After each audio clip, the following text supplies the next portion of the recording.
breaking the silence. Neha's voice against sexual abuse. I am Neha, and this is my truth.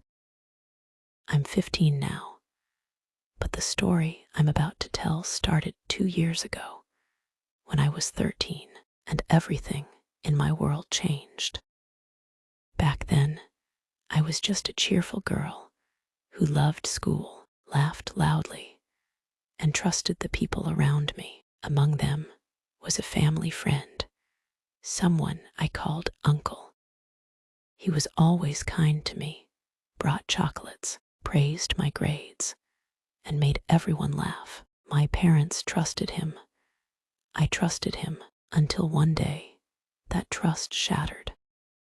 It began so quietly that I didn't even realize what was happening. One evening, when no one else was around, his hand brushed against me in a way that made me freeze.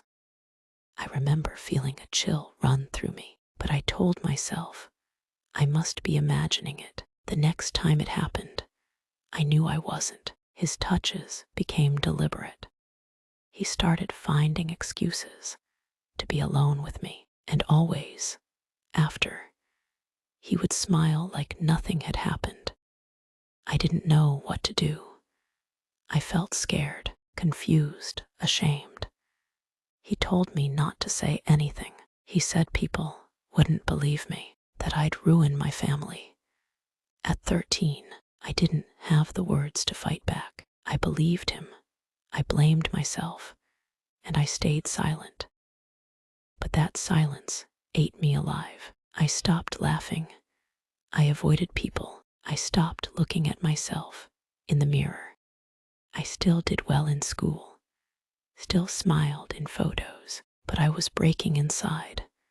At night, I cried into my pillow, wishing someone could hear the screams trapped in my chest. Months passed. I kept it all buried deep inside until one day our school held a session about personal safety. A counselor came and spoke to us about good touch and bad touch. She said, if someone makes you uncomfortable, even if they're close to you, it's wrong, and it's never your fault.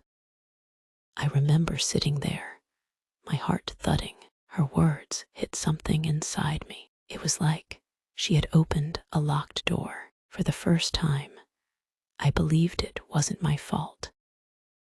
That evening, I did the hardest thing I've ever done. I told my mother. I thought she might get angry, or cry, or refuse to believe me, but she didn't. She just listened, and when I was done, she hugged me so tightly I couldn't breathe. I'm so sorry, she whispered, again and again. That night, for the first time in a long time, I slept without tears. The next few days moved fast. My father went straight to the police. He didn't say much. He just held my hand. I gave my statement. It wasn't easy. Saying the words out loud felt like ripping off wounds that had barely begun to close. But every time I wanted to stop, I remembered I was not alone anymore. The man I once called Uncle was arrested. He denied everything. He looked at me in the courtroom with the same fake smile he used to wear. But I didn't look away. I stood there, told the judge everything, and refused to let fear win. He was eventually found guilty and sentenced. Justice was served, but more importantly, I had reclaimed my voice. After the trial, I began to heal. It wasn't instant. Some nights I still woke up crying. Some days I avoided crowded rooms, but I started writing down everything. My fears, my hopes, my truth. I joined a support group for girls who had gone through similar things. Talking to them helped me understand I wasn't the only one, and I wasn't broken. I began speaking about my experience, quietly at first, at school gatherings, then to small groups of parents and teachers. Every time I told my story, someone in the room would cry, and someone else would come up to me and whisper, "Thank you." That's when I realized my story could help others find the courage to speak.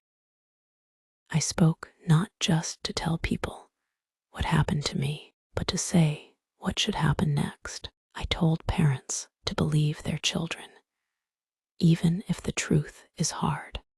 I told teachers to watch for signs: a silent child, a sudden drop in confidence, a fear of being alone. I told girls and boys to trust their instincts. If something feels wrong, it probably is. Speak, tell someone. Keep telling until someone listens.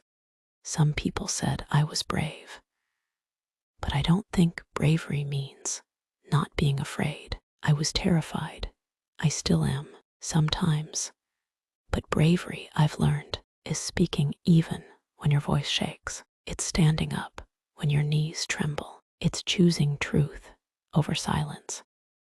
I wish I could go back to that little girl who cried herself to sleep and tell her, "You will get through this. You will speak up, and you will not just survive. You will grow." Because that's what happened.